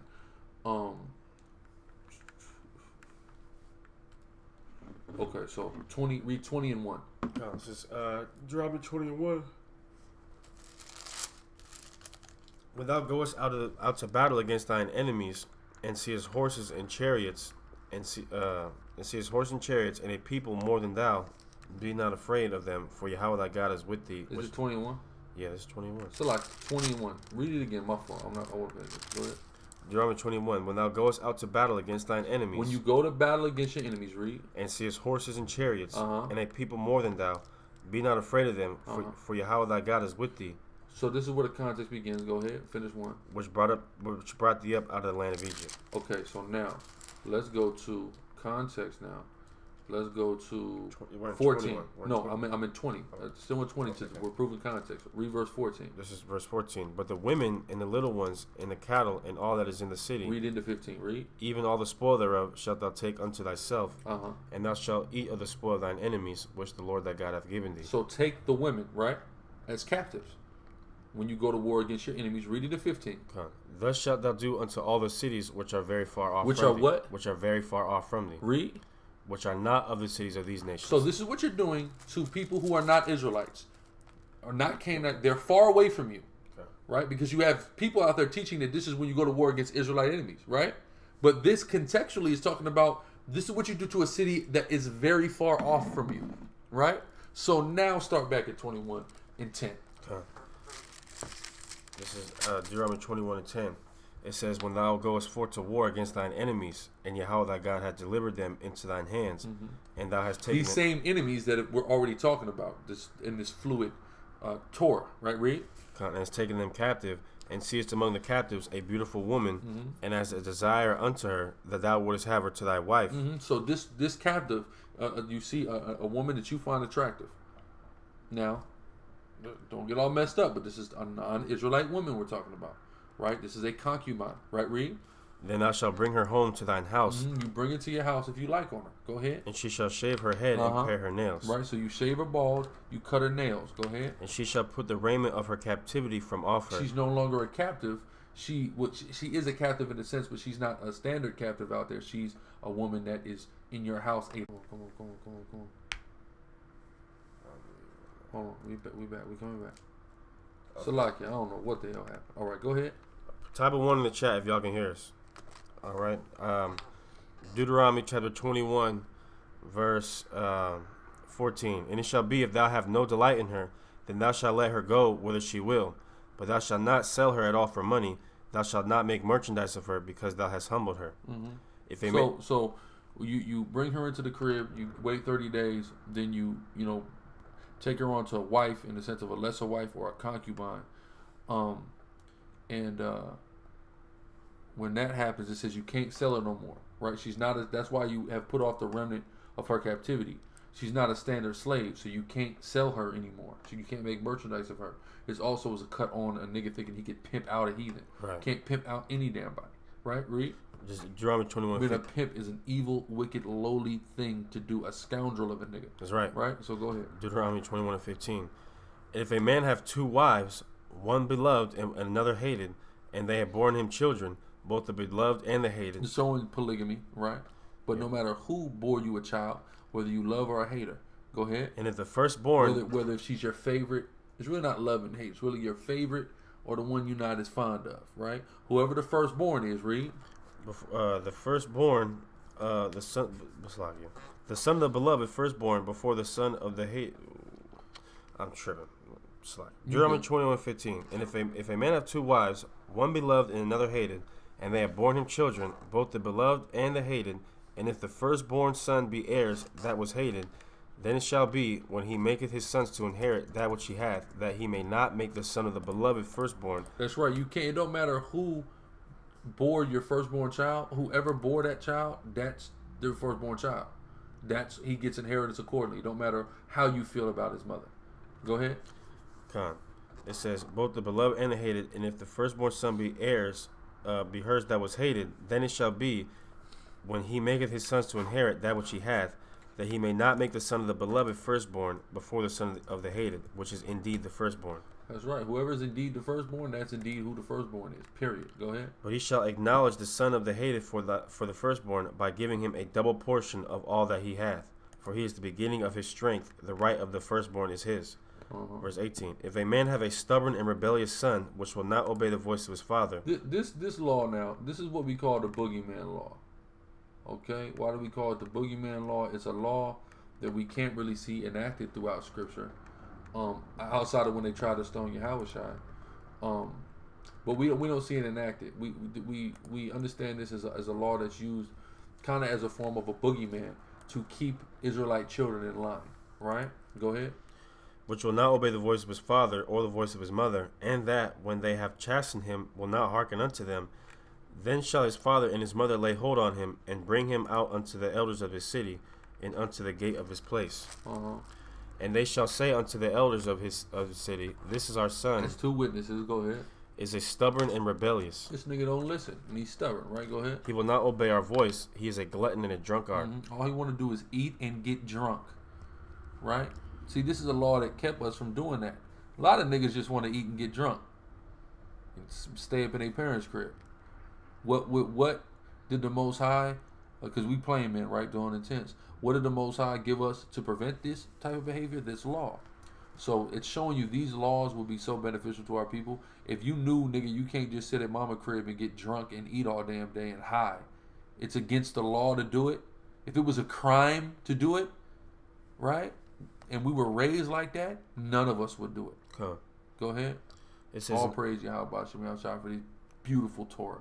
Go ahead. And all the men of his city shall stone him with stones that nigga, he you died. get stoned, nigga. If you a nigga that just sit at mama crib drunk, eating up all the food in the fridge, you're gonna get stoned to death. Go ahead. So shalt thou put away evil away from among you, and all Israel shall hear and fear. See that? Go ahead. And if a man have committed a sin worthy of death, and he be to be put to death, and thou hang him on a tree, his body shall not remain all night upon the tree, but thou shalt in any wise bury him that day, for he that is hanged is accursed of God. See that? So when Esau was hanging us, they were showing that we were what? Cursed. Right? And here's what's interesting, right?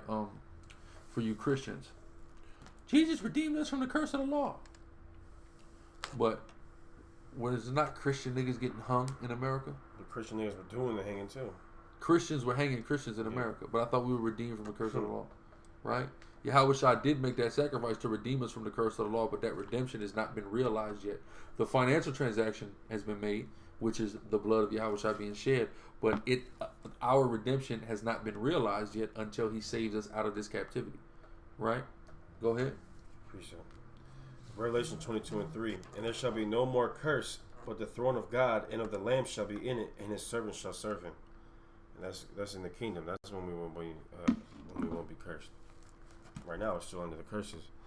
Verse 23, Deuteronomy 21:23. His body shall not remain all night upon the tree, but thou shalt in any wise bury him that day. For he that is hanged is accursed of God, that thy land be not defiled, which Yahweh thy God giveth thee for an inheritance. That's it, I'm 21. All right. No, I need the 22. We read the 22. Okay. Deuteronomy 22:1. Thou shalt not see thy brother's ox or his sheep go astray, and hide thyself from them. That's right. You got to help your brothers out. His sheep or ox go astray. You don't act like you don't see it. You grab it. You return it back to your brother. That's the spirit of it. You help your brother out. You don't act like you don't see him having trouble. Okay, go ahead. Thou shalt in any case bring them again unto thy brother. And if thy brother be not nigh unto thee, or if thou know him not, then thou shalt bring it unto thine own house, and it shall be with thee until... Basically, if you don't know whose ox that is, you take it home until you find out whose it is. Go ahead. Until thy brother seek after it, and thou shalt restore it to him again. There you go. Go ahead. In like manner shalt thou do with his ass, and shalt thou do with his raiment. With all his beasts, his clothes, whatever it is, that's what we're supposed to be doing, man. We're supposed to be helping each other. That's being brother. This is loving your brother.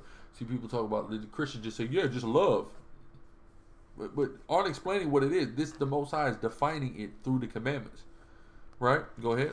And it shall be with thee until thy brother seek after it. And This is just, I mean, what it boils down to is how powerful, and we praise Yahweh Shem Shai for this, because we just been told all this madness our whole lives, and now we're just reading the Torah and we're realizing, like, okay, it's all just right here.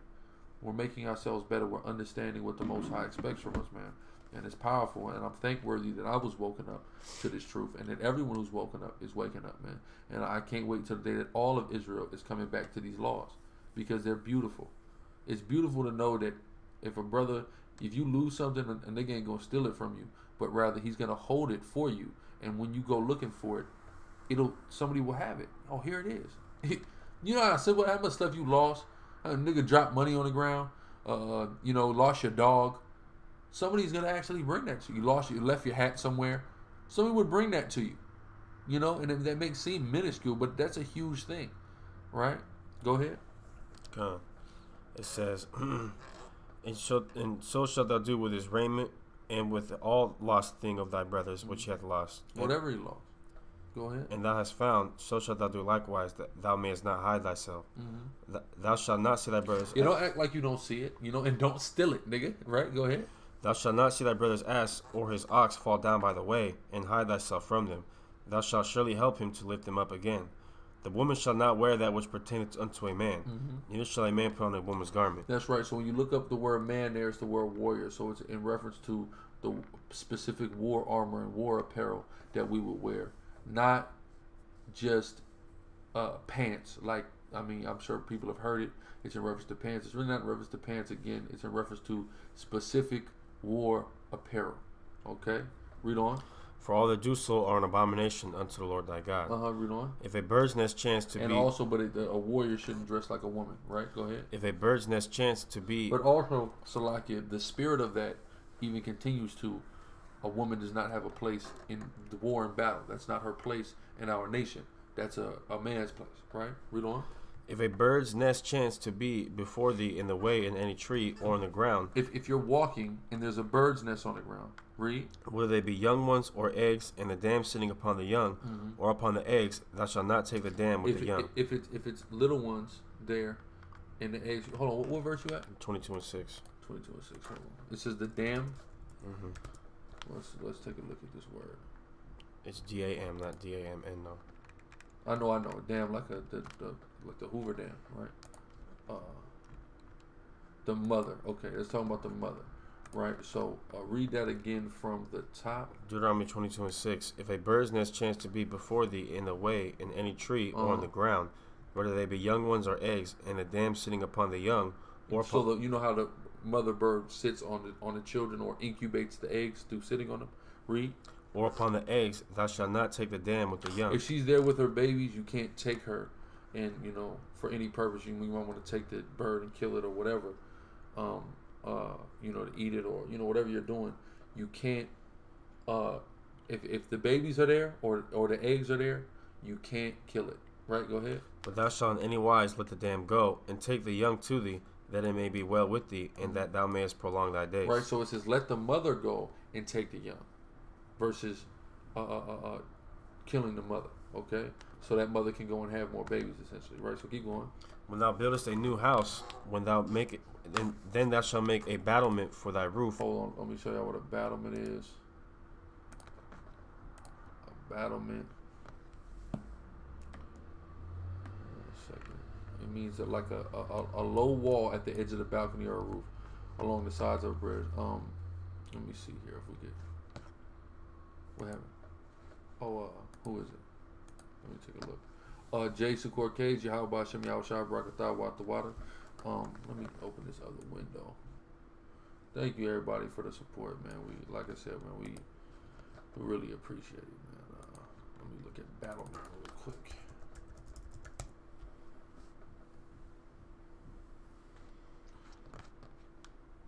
Okay, so y'all know how like old castles are built? See what I'm saying? Like this. They had this thing at the top, like the logo for the tribe of Simeon. Let me see. This is a battlement, right? So basically, like a matter of fact, You know, in New York, oh my God, Project Rooftop.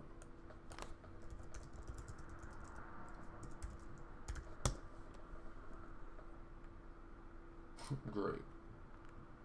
Oh, this is not healthy. Public housing, maybe. How they know they got a housing project rooftop? Come on, man. You know what? I know what to do.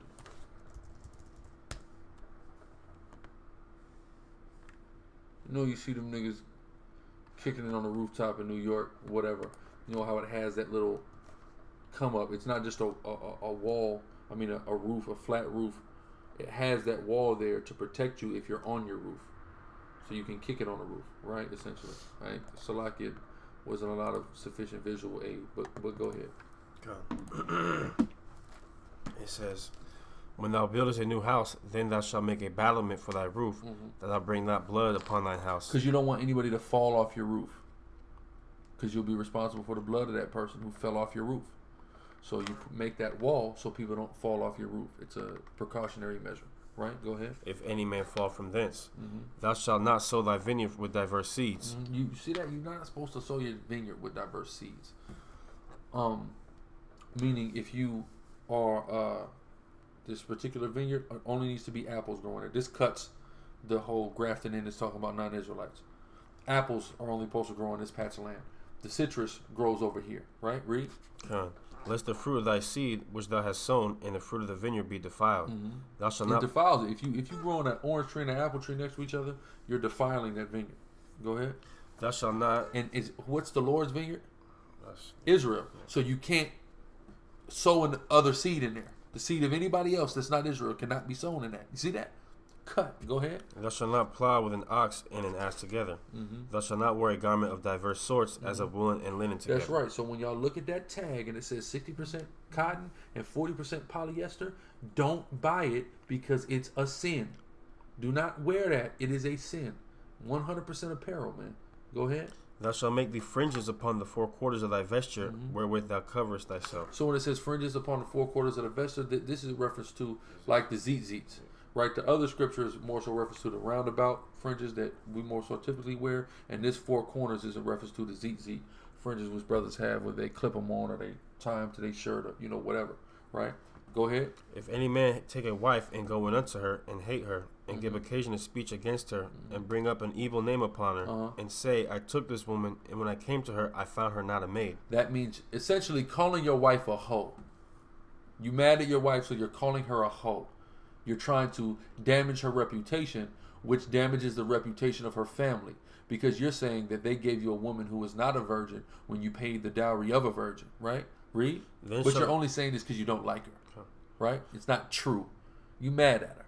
Go ahead. Then shall the father of the damsel and her mother take and bring forth the tokens of the damsel's virginity. This is the proof. No, you got a virgin, nigga. You ain't gonna call my daughter no hoe. Go ahead.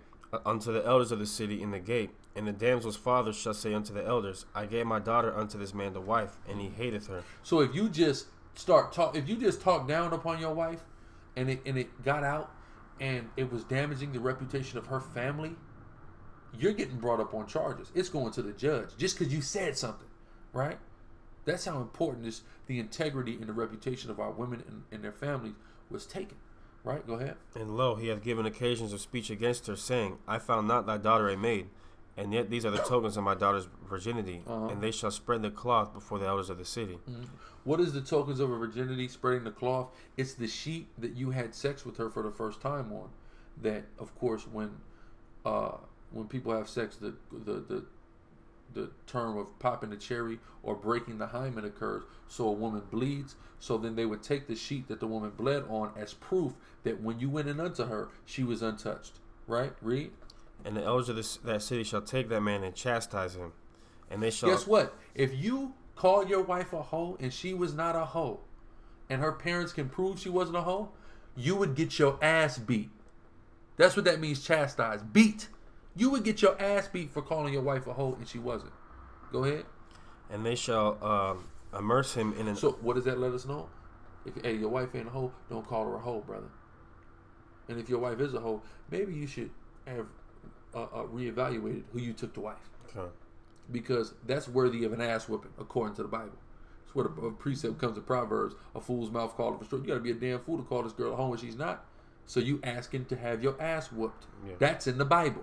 Go ahead. And they shall immerse him in 100 shekels of silver, and give them unto the father of the damsel. So not only do you got to get your ass whooped, you got to give him more than you had to give him on the dowry. You got to double the dowry up, 100 shekels down, and give it back to him. Read. There you go, Debacle, where the laws are so perfect. Call law, Yahweh. Go ahead. It says, because he hath brought up an evil name upon a virgin of Israel. That is an Israelite woman. And she is not a hoe. And you never talk about her like that. Go ahead. And she shall be his wife. He may not put her away all his days. And if you talk about her like that, you're never allowed to put her away. This is when we still were suffered to put away. Yahweh came and said, y'all ain't putting away, least for fornication. Right? Go ahead.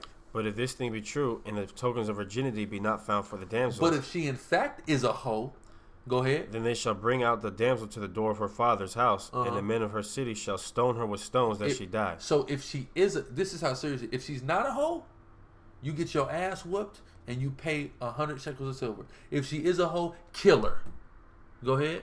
Because she hath wrought folly in Israel to play the whore in her father's house. There you go. Because she done gave somebody the pussy outside and didn't become the husband of that person. I mean, the wife of that person. And then she went and married someone else under the auspice that she was a virgin.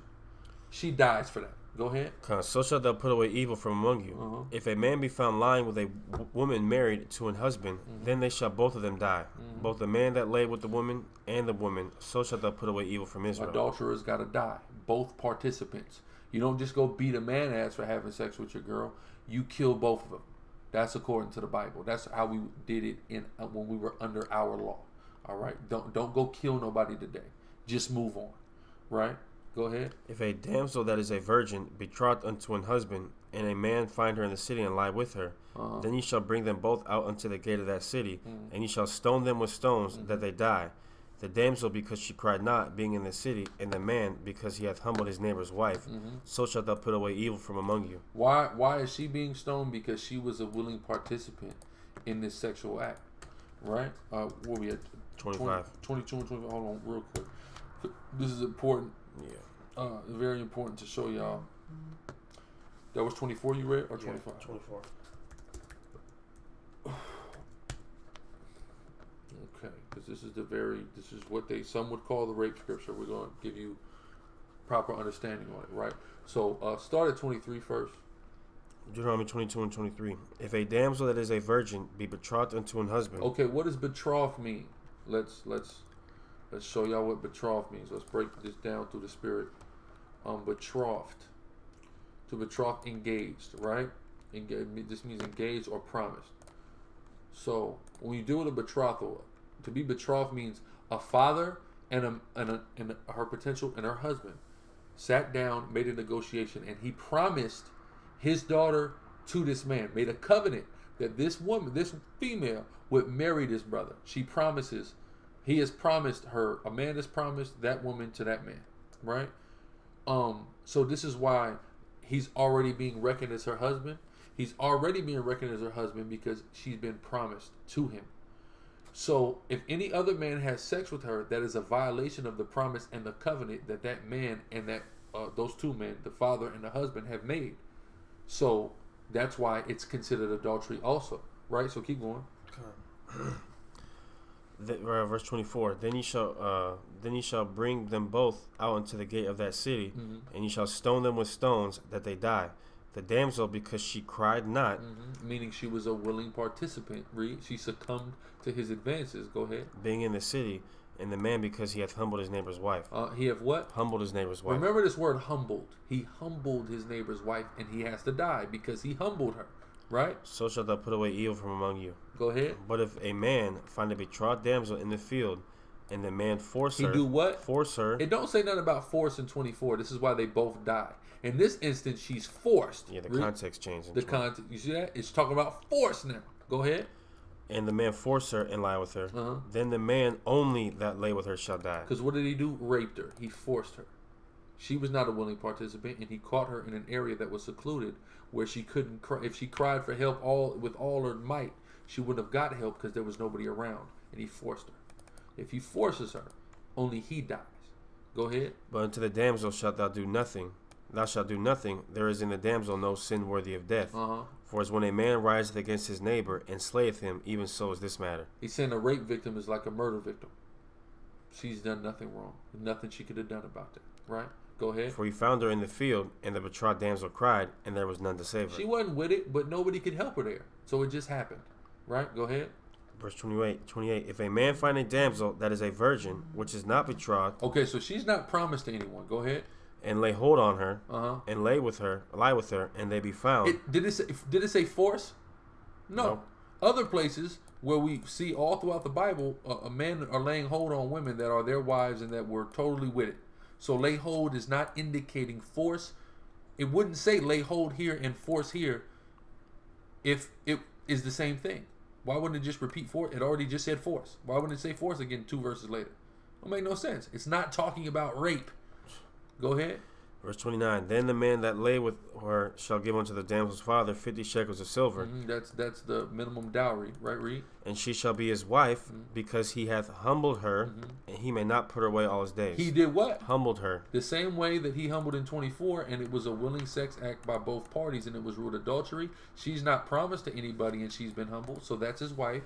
And because he went around at her father's back, and they didn't negotiate a covenant or contract, he gives the father a minimum dowry and can never divorce this woman. Right? Go ahead. A man shall not take his father's wife, nor discover his father's skirt. There you go. So, with that, we're going to give all praises, honor, and glory unto the Most High God Yahweh, in the name of His only begotten Son, Yahweh Shai. Get with us later for the Situation Room, later this evening with Deacon Akkad. The water to everyone who donated. Again, all praises, honor, and glory to Yahweh, Hashem, Yahweh Shai, and Shalom. Shalom.